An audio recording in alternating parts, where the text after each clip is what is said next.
वर्तमान सत्र में हम विवेक वैराग्य के अंतर्गत पर वैराग्य के विषय में परिचय कर रहे हैं। पर वैराग्य अर्थात किसी भी लौकिक सुख साधन के प्रति प्राप्ति की इच्छा का समापन हो जाना, उसके आश्रय से अन्य कोई उपलब्धि नहीं मानना।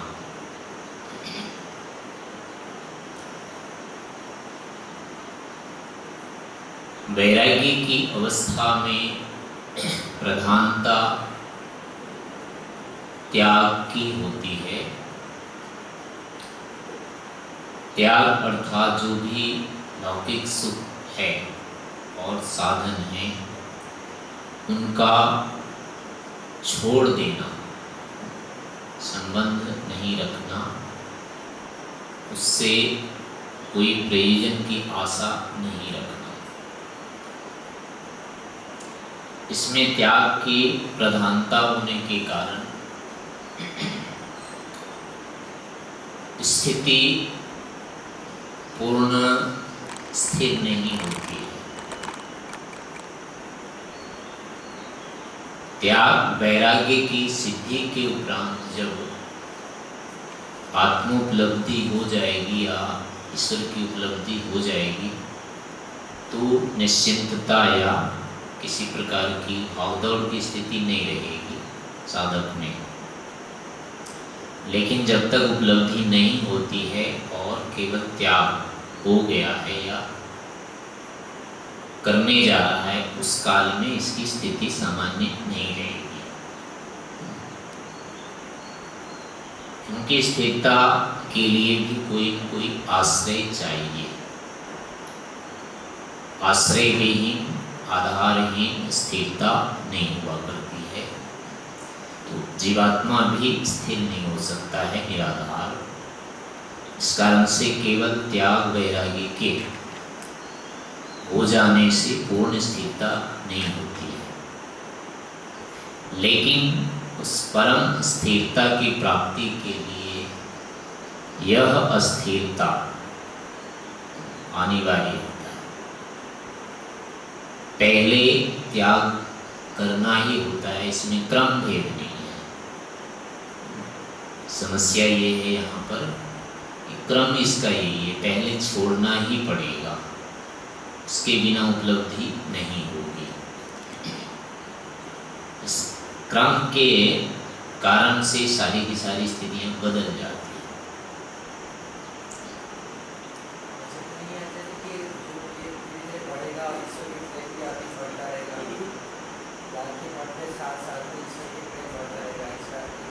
नहीं, बढ़ता रहे ये अलग बात है, लेकिन पूर्णता संपूर्णता की प्राप्ति नहीं होगी।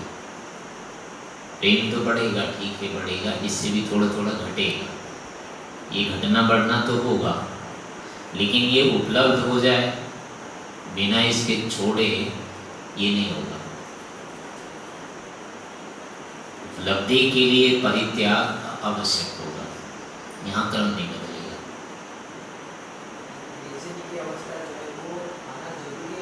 वो तो स्वाभाविक है, आएगी आएगी। जिसके ऊपर आप टिके हुए वो यदि हिलता है तो खड़े कैसे रहेंगे?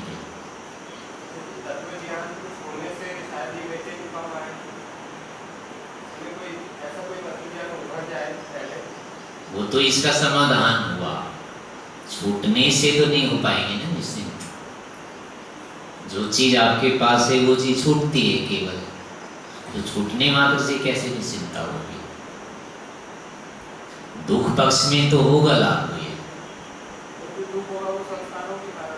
नहीं जो भी होगा, ये जो साधन सुखद लगते हैं और इसी अवस्था में इसको छोड़ना है तो उपलब्ध सुख ही एक तरह से छूट रहा है ना। तो इस अवस्था में कैसे निश्चिंतता होगी? नहीं हो सकती है। हाँ, निश्चिंता अनिश्चिंता उत्पन्न होने के बाद अब उसका समाधान जब करेंगे, अब ज्ञान स्थिर होगा, फिर हो जाएगी। यानी त्याग या छोड़ना मात्र ये नहीं है स्थिरता का कारण, उपलब्धि होती है स्थिरता का कारण। तो जैसे कि वहाँ आया है वैराग्य मस्ती की मत परमार्जनीय, इसके साथ हमको संगति लगानी है। ये वैराग्य हो गया तो करने के लिए कुछ नहीं बचता है, बस करने का जो काम है वो क्या है, वैराग्य ही है बस। ये होता है तो सारी निश्चिंतता आ जाती है। तो यहाँ इस पर इतना और लगा लेना चाहिए कि जो नहीं प्राप्त करने जा रहे थे, जो प्राप्त करना था, उसका बाधक ये अवैराग्य था। अब ये हो गया तो उसका मार्ग खुल गया, बस उसके बिना वो होना नहीं था बस। तो इस कारण से हो गया, यदि वैराग्य हो गया तो समस्या हट गई सारी। यानी करने का जो होता है वो सारा का सारा वैराग्य के लिए होता है, त्यागने में ही सारी समस्या आती है। तो यहाँ पर भी स्थिति के लिए जो हम पीछे प्रयोग कर रहे थे उसको लाएंगे सामने। यानी इसमें कोई भी जो आलंबन है हमारे लिए, प्राप्य है, यानी ये हमको चाहिए, इस अवस्था में है वो, और प्राप्य इसीलिए कि उसमें सुख की संभावना है। दुख की संभावना पर तो प्रश्न ही नहीं है छोड़ने का, पकड़े रहने का, वो तो अपने आप छूटेगा।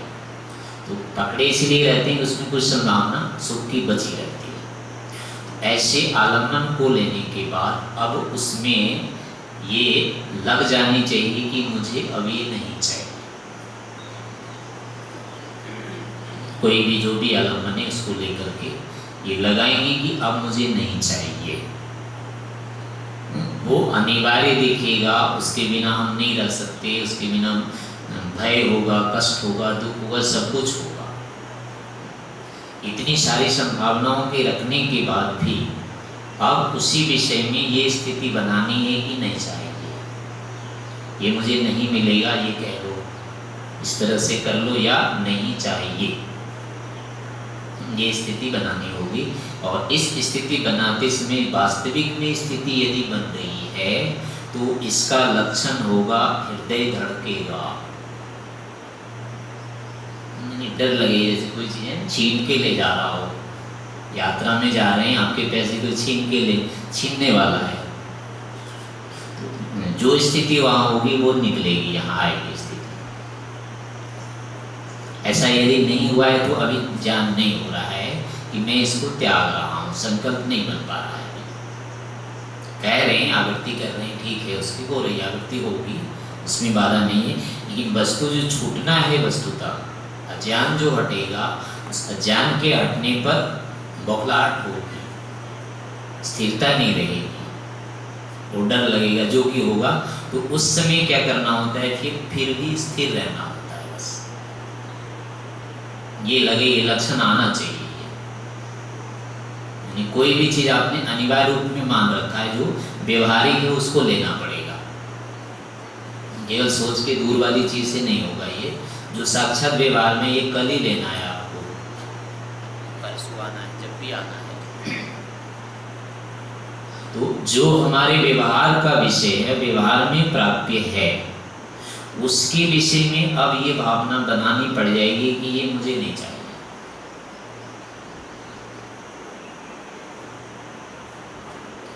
इसको नहीं चाहिए बनाने के बाद अब ये स्थिति अस्थिरता आएगी, मन में चंचलता, भय, सब कुछ उत्पन्न होगा, जिसके बारे में यानी आपको निश्चित है कि ये अनिवार्य रूप से चाहिए, मुझे व्यवहारिक होना चाहिए, वो विषय उपलब्ध होना चाहिए, वो प्राप्त है, मेरे हाथ में संभावित रहना चाहिए, इतना हो सकता है। लेकिन होगा वो व्यवहारिक, उस व्यवहारिक स्थिति को टालना पड़ेगा इस प्रकार से कि यही नहीं चाहिए मुझे, ये नहीं चाहने के बाद अब ये स्थिति उत्पन्न होगी, मन में धड़कन होगी शुरू। दूर वाली जो केवल कल्पित है, अभी अपने में वो निश्चित ही नहीं है, निश्चित नहीं है कि होगा प्राप्त। केवल योजना में आता है वो, तो नहीं परिणाम आएगा। योजना भी पक्की कर चुके हैं और उसमें संभावना दिख गई कि अब ये कुछ नष्ट होने वाली, तो हो सकता है, वहाँ भी हो सकता है। यानी पहले से हमारी रहनी चाहिए, एक निश्चित संबंध होना चाहिए, उसमें दिखना चाहिए, बुद्धि में निश्चित होना चाहिए ये प्राप्य है, हो गया है, वो विषय चाहिए। उसके आने पर अब ये स्थिति बन जाएगी कि लगेगा कुछ हो रहा है, घट रहा है। तो ये जो घट रहा होता है वस्तुतः उससे संबंधित संस्कार होते हैं, इच्छा होती है, ये कामना होती है, और जितनी देर तक अधिक रहेगी उतनी देर तक चलेगा ये। वहाँ कुछ नहीं करना होता है, केवल वो जो चल रहा है उसको चलने देते हैं। रोक दिया तो बंद हो जाएगा, ज्ञान नहीं आएगा फिर। इस कारण से उसको उतनी देर तक चलाना होता है, बस चलते चलते चलते फिर अपने आप बंद हो जाएगा। बंद होने के बाद वो स्थिरता उत्पन्न हो जाती है। तो लौकिक विषयों में इस प्रकार से अभ्यास करते करते करते करते ये स्थिति आ जाने के बाद जब ये बंद हो जाएगा, स्थिरता आ जाएगी। यानी इसके लिए यही करना पड़ता है सारे विषयों के लिए कि इनमें से मुझे कुछ नहीं चाहिए या नहीं मिलेगा। तो नहीं मिलने के सारे हेतु भी चाहिए, चाहे अपनी आयु है, अपनी शक्ति है, धीरे धीरे ये समाप्त हो जाएगी। यानी जितनी भी संभावनाएं, कल्पनाएं सहायता की है, उसकी स्थिति आनी चाहिए जिस दिन ये बंद होगा सारा, वहाँ जाके ये पूरा होगा, अभी नहीं होगा। सहायता की भी संभावना यदि बनी हुई है तो नहीं त्याग हो पाएगा वो। ये स्थिति आनी चाहिए कि यहाँ के बाद मेरे बस का नहीं है ये, तो नहीं होगा ये। और अंततः सभी वस्तुएं ऐसी होती है, अंतिम में जाकर के हम इस स्थिति में आ जाते हैं कि किसी को नहीं पकड़ सकते। दूसरे की सहायता की अपेक्षा से सहायता से सारे काम करते रहते हैं, अपने आप फिर भी नहीं कर पाते हैं। लेकिन एक स्थिति होती सहायता भी बंद हो जाती है, नहीं मिलती है। तो हेतु रूप में ये सारी स्थितियां लानी पड़ेगी, वहाँ जाके देखना पड़ेगा कि आखिर ऐसा हो सकता है कि हम खूब परिश्रम कर लेंगे, पुरुषार्थ करेंगे, तो भी ये स्थिति नहीं होगी, ये लाना पड़ेगा। अगर मन में लगता है कि ऐसा असफलता होगी नहीं अपने को, तो नहीं होगा ये काम। असफलता यानी सफलता और आशा एक ही चीज है, लोक के विरुद्ध है ये विचार जो कर रहे हैं आप लोग, थोड़ा सा ध्यान से देखना है इसको। लोक में जो चलता है नियम, हम उससे थोड़ा सा ऊपर कर रहे हैं इस चीज को, बीच में संगति लगानी पड़ेगी। इसलिए कुछ शब्दों में हो सकता है अंतर आएगा यहाँ। यानी कि जो कुछ भी होगा, जो उसको कह रहे हैं सफलता दिख रही है, वो वस्तुतः आशा केवल है, सफलता नहीं होती है, क्योंकि उससे अंततः अपनी तृप्ति नहीं होगी। जिस चीज के लिए चाह रहे हैं वो चीज नहीं मिलती है उससे। इस कारण से इसको सफलता जो बोल रहे हैं अभी, ये वस्तुतः एक आशा मात्र है, वास्तविक सफलता नहीं है। तो उसको ध्यान में रख करके इसको लेना है कि जो भी आशा यहाँ यानी सहायता के लिए आशा यदि दिख रही है कि कोई सहायता कर देगा फिर उससे मेरा काम पूरा हो जाएगा, तो अभी ये वैराग्य का विषय नहीं है। ये लौकिक कार्य कभी भी दिखना नहीं चाहिए कि सफल होगा। सफलता का लौकिकता के साथ कोई संबंध नहीं है, इसमें असफलता ही होगी। यानी उपलब्ध होने के बाद हमारी स्थिति होती है ही हम संभाल के नहीं रख सकते। पहले तो उपलब्ध करना ही कठिन होता है, होने के बाद नहीं बचेगा, अपने से संबंध टूट जाएगा इसका। और बहुत सारी परिस्थितियाँ ऐसी होगी हम कर ही नहीं पाते, दूसरे की सहायता लेनी पड़ती है, दूसरे की सहायता से करते हैं। अब वो कब देगा नहीं देगा उसके भरोसे कब तक रहेंगे। तो इन सब चीज़ों को मतलब अभी मुझे चाहिए ये करना होता है, अभी मुझे सब हो जाना चाहिए, पूरी तरह से निश्चितता होनी चाहिए। तो अभी अभी करने लगेंगे तो सारे सहाय एक तरफ हो जाएंगे, कोई नहीं देता है। जिस समय हमें चाहिए उस समय हर कोई मिल जाए, हर चीज़ मिल जाए, ये नहीं होता है। तो उसी समय अपनी असमर्थता दिखाई देती है कि मेरी क्षमता ये है। बाकी हम समय यदि उसमें बढ़ा रहे हैं तो वो अपना नहीं है, दूसरे का है। तो उन चीज़ों को यहाँ छोड़ दिया जाता है कि दूसरे के भरोसे मुझे नहीं करना है कुछ। जो करना है यानी अपनी सामर्थ्य क्या है, उपलब्धि अपने सामर्थ्य पर होनी चाहिए, दूसरे के ऊपर नहीं होनी चाहिए, वो वास्तविक उपलब्धि होती है। तो लौकिक उपलब्धियाँ कोई ऐसी नहीं हो पाती है जो केवल अपने सामर्थ्य से होगी। तो अंत में जाकर के फिर हम अकेले बस जाते हैं वहाँ। उस अवस्था में जाने के बाद अब लगता है जैसे किसी की दूसरे की सहायता करना, ये भी वहाँ पर निष्फल हो जाता है, क्योंकि दूसरे की सहायता करना भी क्या है, हमारे बस का नहीं है। हम नहीं कर पाएंगे उसको पूर्ण, हमारे पास भी इतनी क्षमता नहीं होती है कि दूसरे को हम पूर्ण कर देंगे। तो इसलिए होता है कि हमारा संपूर्ण अधिकार कर्तव्य नहीं बनता है, दूसरे के लिए भी हमारा कर्तव्य नहीं बनता है, क्योंकि हम पूर्ण नहीं कर पाएंगे उसको। तो ऐसी स्थिति में फिर होता है कि जितनी भी जीवात्माएं हैं, इसके उद्धार का जो दायित्व है ना, वो मेरा नहीं है, ये ईश्वर का होता है। अंतिम जो कल्याण होना है वो ईश्वर से होना है, किसी और से नहीं होना है। तो ये भी भाव वहाँ पर दिख जाएगा कि मैं कर भी नहीं सकता, और दूसरा है कि दूसरे मेरे नहीं कर सकते, दूसरे से मेरा नहीं होगा, मेरे से दूसरे का नहीं होगा। ऐसी स्थिति में केवल ईश्वर की स्थिति बच जाती है, उसकी सहायता या उसके अंतिम आधार ईश्वर बच जाता है। तो ये जो अवस्था आती है, इसमें फिर लगने लगता है कि हाँ, अब मैं निश्चिंत हो गया, किसी से कुछ लेने का नहीं रहा, किसी को कुछ देने का नहीं रहा। इसका लक्षण ये होता है कि कोई भी आलम्बन आने पर वर्तमान में उससे संबंधी योजना चालू हो जाती है, उसको आगे बढ़ाने लग जाते हैं। इतना है, इसको इतना करना है, आगे हो जाएगा, बढ़ जाएगा, अच्छा हो जाएगा, यानी उपलब्ध होते ही उसमें बढ़ती शुरू हो जाती है। अगर अनुकूल है तो, प्रतिकूल में होता है कि उसके विषय में द्वेष शुरू हो जाता है, उसको हानि बंद कैसे करें। ये जो स्थिति यदि मन में चल रही है, तो यही क्या है, अवैरागी की है, विदोष है, ये क्लेश वाली स्थिति है। ये स्थिति रुक जानी चाहिए। कितना भी अनुकूल है उसमें, लेकिन योजना में उसमें बढ़ती नहीं दिखानी, वो बंद होनी चाहिए। इसको इतना बढ़ा देंगे, इतना हो जाएगा, यानी बुद्धिपूर्वक तो होगा, अभी स्वाभाविक होता है। खाने को मिल गया ना, रोटी पानी मिल गई, इतना मिल गया, सब्जी, अब उसमें कि एक मिठाई और चाहिए थी, ये अपने आप हो जाएगा। मिठाई अभी केवल दाल भी मिलना है, सब्जी मिलना है, तो होगा कम से कम दाल चाहिए थी, दाल रोटी मिल गई तो सब्जी की हो जाएगी। तो अपने आप ये जो हो जाना है, ये अभी वैराग्य की स्थिति नहीं है, यही है अवैराग्य। उसमें हो जाएगा कि ठीक है, भोजन में दाल रोटी के साथ सब्जी होनी चाहिए, होती है, मिल अगर रहता तो ठीक था, पर मुझे नहीं चाहिए। ये भोजन का विषय है। भोजन में अगर ये होता है तो भोजन की पूर्णता है, और मिल जाती तो कोई बात नहीं, लेकिन मुझे अनिवार्यता नहीं दिखनी चाहिए उसमें। ये इसके लिए तो नहीं है, ये हो गया, ये बच गया, अभी ऐसा नहीं करना चाहिए।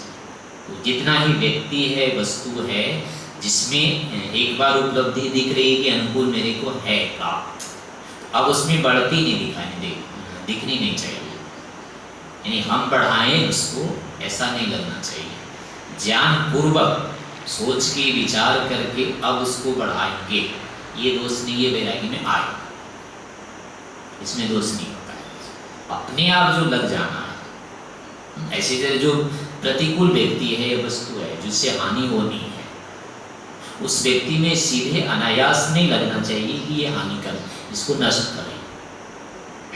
उससे मेरी जो हानि होगी उससे रक्षा का उपाय करना है, लेकिन एकाएक उसके बारे में लगना कि ये नष्ट होने योग्य चीज है, ये क्लेश वाला भाव है। यानी जो अनुकूल है उसकी बढ़ती भी होगी, लेकिन बुद्धि के ऊपर, अनायास नहीं होना चाहिए। जो हानिकर है उसका अवरोध भी होना चाहिए, लेकिन बुद्धि के ऊपर, अनायास नहीं होना चाहिए। अनायास जो होता है वो आत्मा का भाग सा होता है, बुद्धिपूर्वक होता है, उसमें पृथकता रहती है। तो जिसमें पृथकता दिखेगी वो बेचैनी वाली स्थिति उत्पन्न नहीं करेगी। पृथकता नहीं दिखेगी तो वो बेचैनी वाली स्थिति उत्पन्न करेगी, वो चाहे अनुकूल पक्ष में है चाहे प्रतिकूल पक्ष में है। तो दोनों ही स्थितियां इस तरह की नहीं आनी चाहिए।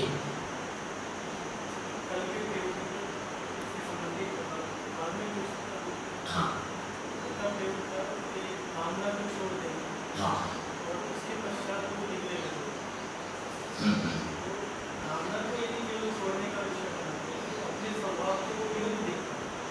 हाँ,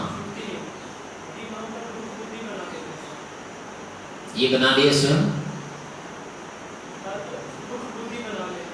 अच्छा हाँ, आपने कहा था कि कामना पहले छोड़ देनी है फिर खुद दिखने लगेगा, तो ये वाली प्रक्रिया में कामना छोड़ देना इतना ही विषय बना के रखते हैं, अपने स्वभाव के विरुद्ध दिखता है कि ऐसा अपने स्वभाव से विरुद्ध कर देता है। हाँ जब वो हम खुद ही साथ में रखते हैं तो वो कामना छूटती है, क्या यही काम रहेगा या केवल बुद्धि छोड़ना? हाँ, अभी आज की जो मैंने अभी बताई प्रक्रिया कि उसमें ये इतने लक्षण आने चाहिए। विषय जब रुक जाएगा इन सब निमित्तों से, तो आपने ये निश्चय, वो जो मैंने कहा कि घबराहट होगी वो होगी, वो इस स्थिति बनने के बाद अब उसी विषय में ये जो दोष हैं वो दिखेंगे।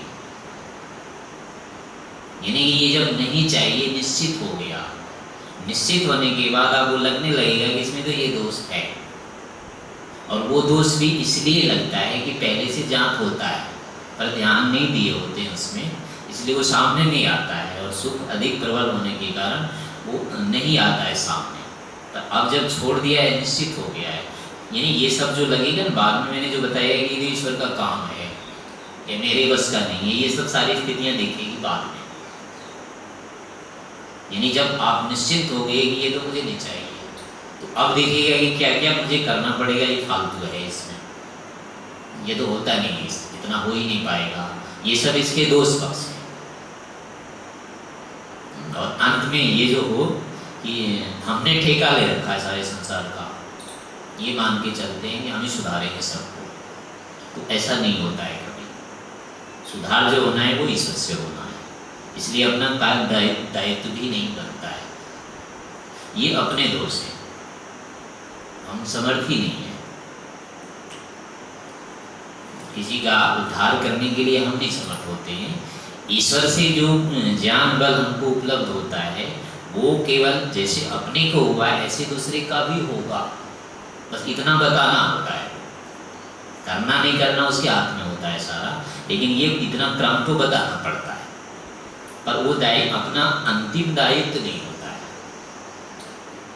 कोई बांध नहीं सकता है कि तुझे मुझे बताना ही पड़ेगा, और ये नहीं बांध सकते हम कि तुझे सीखना ही पड़ेगा, तुम्हें ये देना है, तुम्हें ये लेना है। जैसे लोक में ऋण होता है, वहाँ जबरदस्ती होता है कि तुमने लिया है तो देना पड़ेगा, यहाँ ये नहीं होता है, कोई किसी के लिए बंधा नहीं होता है, न देने में न लेने में होता है। वो उसका कारण है असमर्थता, क्योंकि व्यक्ति असमर्थ दोनों होते हैं, इसलिए दोनों की पूर्ति नहीं कर सकते, ये दोष है उसका, तो ये बाद में आ जाएगा। यानी अपेक्षा छूटते ही जो सारी स्थितियां हैं ना ये उसमें दिखने लगे, पहले नहीं दिखेगी। हाँ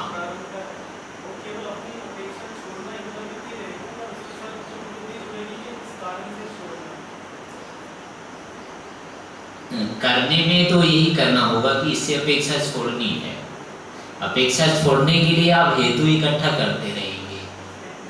हाँ, यानी एकाएक नहीं होगा, केवल उसके लिए आप ये सब करेंगे, वो भी करेंगे, लेकिन करते समय मैंने बताया ना कि जब वो चिंतन के रूप में चल रहा है, उच्चारण के रूप में चल रहा है, वो खड़ा दिखता नहीं है। बाद में क्या होगा, धीरे धीरे वो खड़ा दिखेगा, जो सोच के कर रहे हैं ना वो अपने आप उसमें दिखेगा सामने वाले में, इसमें ये तो ऐसा है, वो स्थिति होती है। ये तब ये सारी स्थितियां मतलब तब आती है जब हम किसी तरह से घबराहट आदि को पार कर जाते हैं, उसके पहले नहीं आती है। हाँ, हेतु इकट्ठा हो रहा है, स्थिति बन रही है, धीरे धीरे बनी नहीं है, प्रक्रिया तो वही रहेगी, एकाएक होगा नहीं ये। जब परिणाम सामने आएगा तो एकदम से कामना छूटेगी। हाँ वो एकदम से छूट जाएगी, फिर तो लग जाएगा ये ऐसा ही है तो क्या करेंगे। और धीरे धीरे मतलब अपनी तरफ से संकल्प भी करते रहना होता है कि नहीं चाहिए नहीं चाहिए, ये करते रहेंगे ना तो उसके हेतु आते रहेंगे। और ये बनाए रखेंगे मुझे तो चाहिए, लेकिन किस कारण से नहीं चाहिए तो अब उठना कठिन रहेगा कारण, कहीं बलपूर्वक भी कामना करना होता है।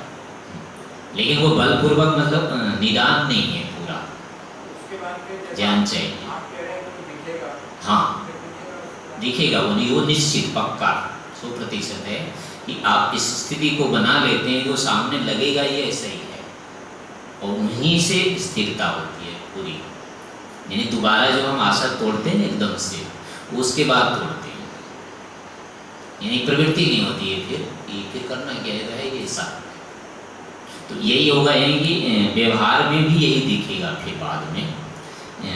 ये जो मैंने बताया ना कि जो भी कोई निश्चित विषय है, इसके लिए अनिवार्य आपने कर रखा है तो मेरे उपलब्ध हैं, उसको छोड़ के देखो, उसमें फिर कालांतर में लगेगा ये पड़ा है अपनी जगह, मैं चाहूँगा तो लूँगा, नहीं चाहूँगा तो नहीं लूँगा, इसको ऐसे लगेगा।